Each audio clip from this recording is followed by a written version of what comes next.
All right, so this is the much anticipated wrap-up video of my trip.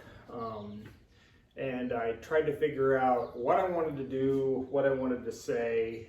I started to put together a list of questions. I have most of those in my head right now, what ones I want to answer. In summary, I biked 1,100 miles over 26 days. My longest day was 84 miles. Shortest day was like 25 miles or something like that. And it was really a great experience, and I'm very, very, very glad I did it. A lot of people, one of the first questions I get, and when I show them the map, why did you do this? Why this route? How did you go about deciding where you wanted to go, what you wanted to do? And about 2 years ago, I had this idea that when I finally had the opportunity to retire, I wanted to do a epic trip. And it started out like a lot of people do. I'm going to hike the Appalachian Trail, and I've hiked all of Pennsylvania, all of Maryland, some of West Virginia on the Appalachian Trail. And to be honest, I mean, when I backpack, it's a great place to go, but I wasn't sure that was what it was for me. And then I started thinking, you know, when I lived in Marquette, Michigan, and there's a little foreshadowing for you. When I lived in Marquette, Michigan, the North Country Trail, which is another scenic national hiking trail, went right through my backyard. And wouldn't it be cool to hike the North Country Trail from where it starts in New York and ends in North Dakota, and again would have went through my backyard in Marquette, Michigan, or outside of Marquette. And I started looking at the path of the North Country Trail, and it also went really close to where my dad grew up in Montpelier, Ohio. And if you're familiar with the North Country Trail, it dips down through Ohio, goes up to the UP, and then goes over to North Dakota. So that was going to be the original plan. And then after hiking a couple long hikes and realizing I like long hiking, what I don't like are the logistics of figuring out where do I get my food? When do I go into town? When do I do those things? The non-hiking time. I started thinking, you know, I've always been intrigued by long distance biking. Why don't I do a bike trip instead? And then I started looking at, well, if I were to do a bike trip, where would I want to go? And adventurecycling.org has a lot of bike routes up. In fact, I may be utilizing one in a couple of years. There's another organization called Rails to Trails Conservancy, railstotrails.org, that has some paths, and it's all on rail trails, which I'll talk about in a few minutes. I started looking at that, and then the idea of going to places that were significant to me kind of had an appeal, right? So I said, well, why don't I start where I was born? And outside of Harlan, Indiana, and the small town of Cuba, Indiana, for those of you who know where that's at, congratulations, you're definitely in 0.2% of the American population. Started at my parents' house. What if I started at my parents' house in Cuba, Indiana? And then I biked to where we first lived in Harlan, Indiana. And right across the street from Harlan was the elementary school that I attended. And behind the elementary school was where I played Little League Baseball growing up and made a lot of friends and spent a lot of time. And then maybe I could bike over to where I went to high school. And in one of the videos I talked about how I wasn't planned, but I ended up biking by some friend's house. My best man at my wedding, Dave Bledsoe, another good friend, Brandy Ledbetter, another good friend, Curtis Graber. They all lived right next to each other, and there were many summer days that I'd get on my bike and I'd ride over there and we'd play wiffle ball. Stuff that I probably shouldn't have done, but it was fun and I learned a lot while doing it. Anyway, I biked by there and I got to Woodland High School, and then from there I was going to bike to New Haven, Indiana, where I met my wife at a Bible study. And go to the church where we got married in New Haven. Unfortunately, a train got in the way of that. And from there, I was going to bike to Warsaw, where I worked. First got a job in orthopedics. I worked there on 3 different occasions. My wife and I had 3 different houses, so I saw all those houses. And probably most importantly, I saw the hospital where my daughter was born. From Warsaw, I biked down to Kokomo, stopped in Rochester, had a great time with my cousin Guy. He took me on his pontoon, we biked around Lake Manitou, had a pork fritter. But I think that's another key thing that this trip became, was seeing and meeting people that I really hadn't planned on meeting. Didn't expect to meet, and Guy was the first. Guy and his wife Merle were the first instance of that happening. From Rochester, I biked on to Kokomo to where I went to undergrad and got my first master's degree at Purdue University, and again had lunch with my a guy who was really important to me, Dr. Dwayne Dunlap. In determining what it was going to be like to be a serious student. And he and my advisor, Melissa Dark, who I didn't get to see, but they instilled a very important lesson to me that I hopefully passed on to my kids when they were in school, that you should go to and take these classes not to get an A, but to learn as much as you can about the subject. And if you do that, the grades will happen. And I was so focused on grades that first semester. And Dr. Dunlap and Dr. Dark did a great job of showing me the light on what education is all about. From Purdue, I biked back through Kokomo to Upland, Indiana. Had a great evening with my brother-in-law and sister-in-law. I actually met Kevin before I met my wife, or his sister. I used to mix music for a local Christian rock band, and in those circles and Bible studies and whatnot. A great family. Dr. Kevin Diller now teaches philosophy and religious studies at Taylor. He's a great guy, a great family. We went to Obi-Wan Kenobi's barbecue place in Marion. It was just a great time. The only disappointment, and probably the biggest disappointment of this whole trip, was Ivanhoe's. For those in the area, was closed on Sunday, and I didn't get any strawberry shortcake. So I'm going to have to go back sometime and get strawberry shortcake. Anyway, from Upland, I biked down to Richmond. And then from Richmond over to Dayton, where Marcia and I moved after our first stint in Warsaw, working for Depew. Lived in a small town called Union, Ohio. Again, met a couple college undergrad classmates, Ralph and Mike. I hadn't seen Mike since basically my sophomore year of college. But Ralph and I, we'd stayed in touch on Facebook, and I did dinner a couple times, or once at his house when he lived in Lafayette. It was a great time to talk about things, and it was a good experience. I ate my favorite pizza the whole trip there at Marion's. A lot of people don't like Marion's. I think it's the best pizza in the world. So from Dayton, I then jumped on the Erie to the Ohio to Erie bike path, which is basically a series of bike paths, and biked from basically Dayton or Union down into the city of Dayton, up to London, Ohio. People in London have a great biking campground right along the Ohio to Erie Trail. Just slept right in the camp in the park. Very beautiful campsites, probably the nicest campsites of this whole trip. From London, I started north and decided I really wanted to have a big day. And it's one of the 2 days where I actually had to keep the rain poncho handy. So in rain, off and on, I biked from London, Ohio, all the way up to Mount Vernon, Ohio. And that was my 84 mile an hour day, or 84 mile day. Didn't go 84 miles an hour. I averaged on this trip about 8.7 miles per hour. That's one of the questions I get.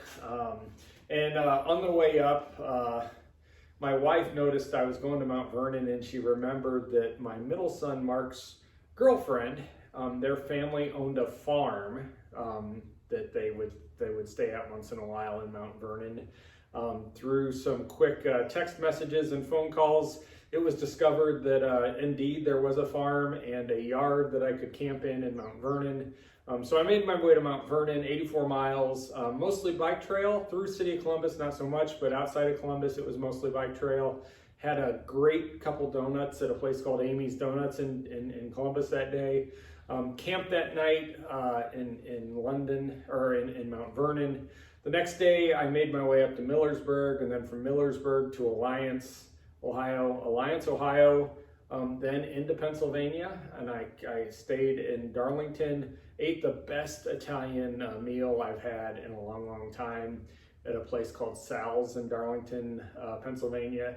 If you're ever in the area and it's near meal time, it's worth a little jumping off the interstate and going and getting food there. It was amazing. It was a Monday night or a Tuesday night, one of the two, I can't remember, and it was packed, and it was neat. And that's one of the things that I'll always remember about this trip is trying out some of the local establishments. I mean, I did stop at Arby's twice, Wendy's once for our second breakfast, but by and large, every meal I ate in a restaurant was at a local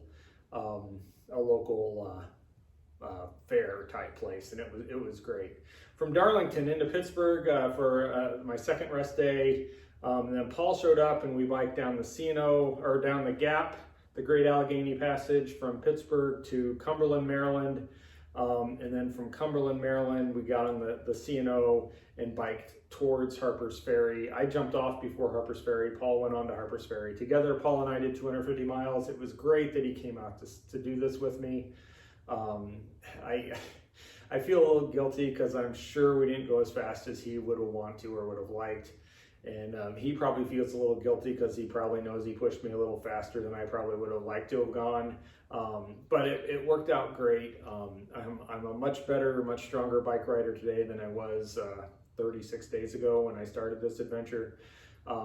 So it was a great time spending the evenings with Paul, talking about things, talking about life. So I got to spend 4 days with Paul that I normally wouldn't have. So if the first part of the trip from Cuba, Indiana to Dayton was my family trip, the second part was basically getting from Dayton to the end of my time with Paul. And then it became more of a history thing, right? So a history themed trip. So I biked through Antietam, Civil War battlefield, and a couple days later I biked through Gettysburg. And then on my last day I did bike through Valley Forge, all places of historical import in American history. They're all kept very well. They're all places you can learn a lot if you go visit.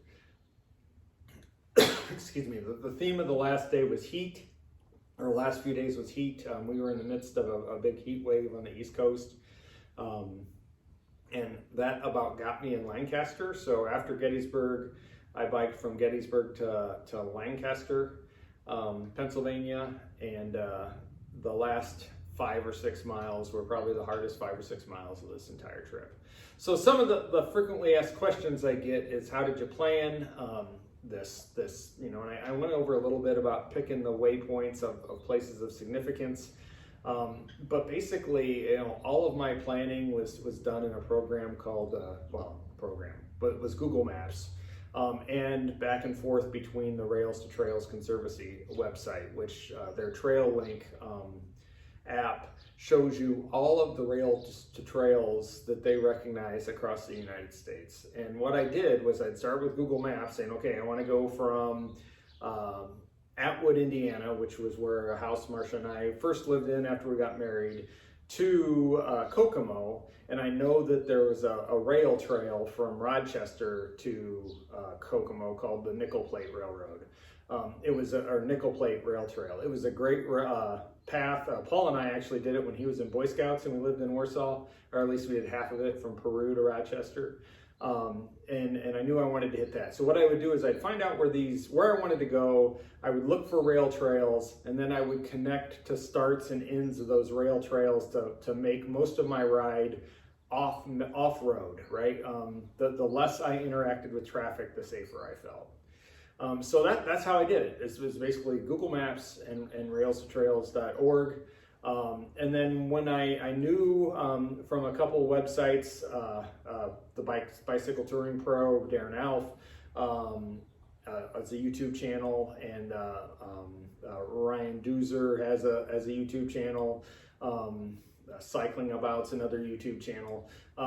In there, they recommend about 40 to 60 mile days. So what I would do is I look, okay, so what's a 40 to 60 mile leg? Where am I going to stay? Where am I going to camp? And that's how I basically laid this out on Excel. And it probably, I do a lot of prep work for stuff like this, whether it's a hiking trip or a biking trip. I probably spent weeks laying out this trip on where I'm going to go. One of the other questions I got a lot of was, what are your statistics? What are your numbers? I can tell you that when I left, I was 181 pounds, and today I'm 174 pounds. So I lost 7 pounds.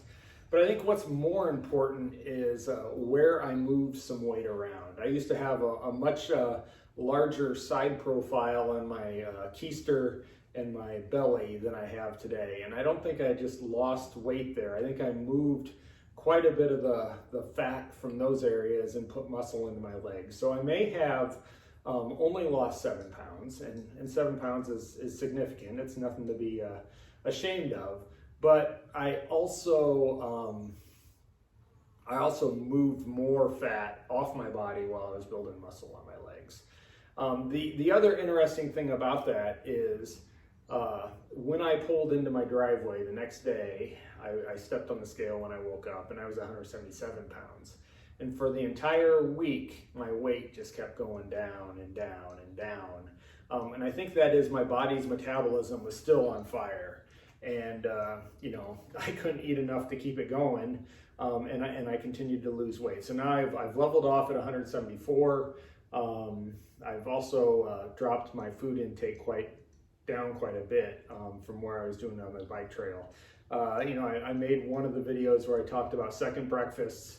I did that 3 or 4 times. I probably consumed 4,000 or 5,000 calories per day. Did not feel ashamed about eating a bowl of ice cream, a slice of pie, whatever, because I was just a hungry, fiery furnace, and whatever I stuffed down my gullet, I was sure I would burn off. Now I gotta dial that back and start eating healthy again.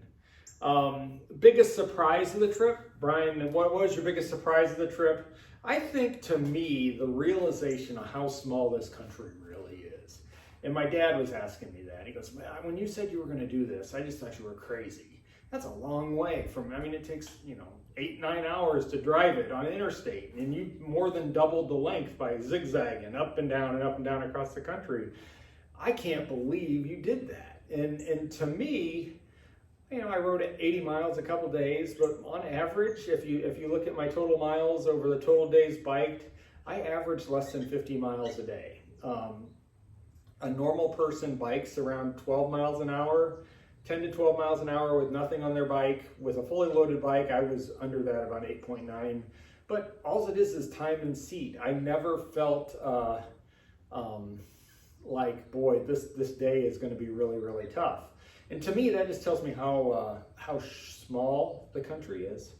Another enlightening moment I had, and I was debating on whether or not to put this in the video or not, is how much of the country is stressed right now. And I don't mean stressed mentally, I mean stressed financially. I went through towns, and it was amazing to me, just about every town.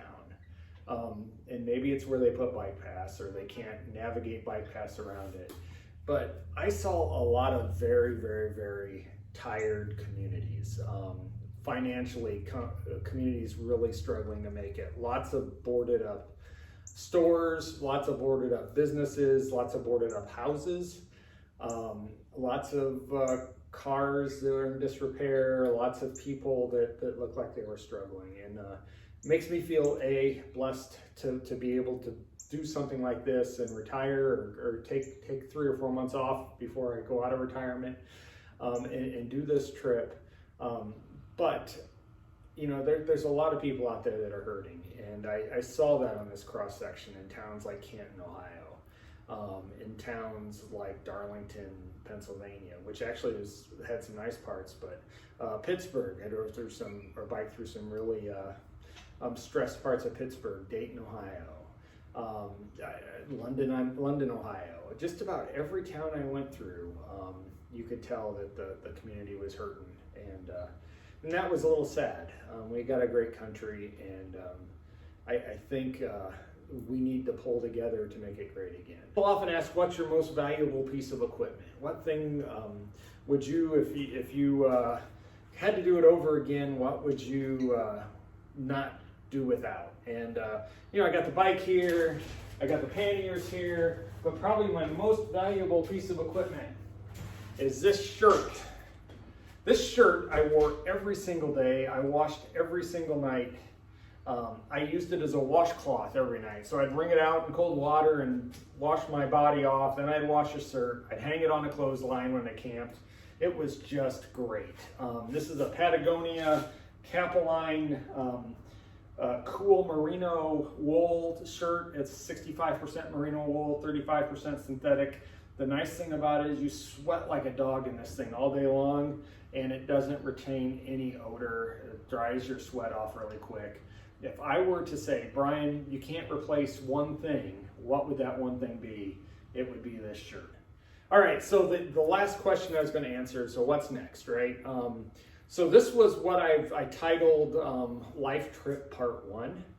I even hinted a little earlier how we used to live in the Upper Peninsula of Michigan. I was unable to make a route work out to where I could pull in the UP of Michigan into this trip. The other area that I wanted to hit is while we lived in Marquette, I went to Kellogg School of Management, got my MBA there, and I did not work that into this trip as well.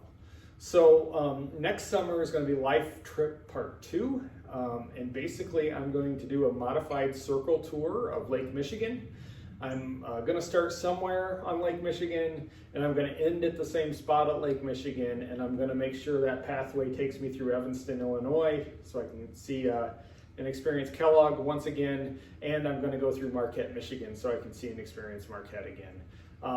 So that will cover every place between that trip and this trip, every place that we've lived, all 3 of my degrees, just to experience it. But that's the plan. If anybody is willing, capable, want to, I don't bike very fast. I don't bike uphill very fast at all. In fact, I'm known to get off and push my bike up really steep uphills. I go at what's called a party pace. I'm not out there trying to set any world records. I do spend a lot of time in the saddle, but I don't go very fast. If anybody wants to go along with me, reach out and see if we can make it work. And we can even maybe do a section.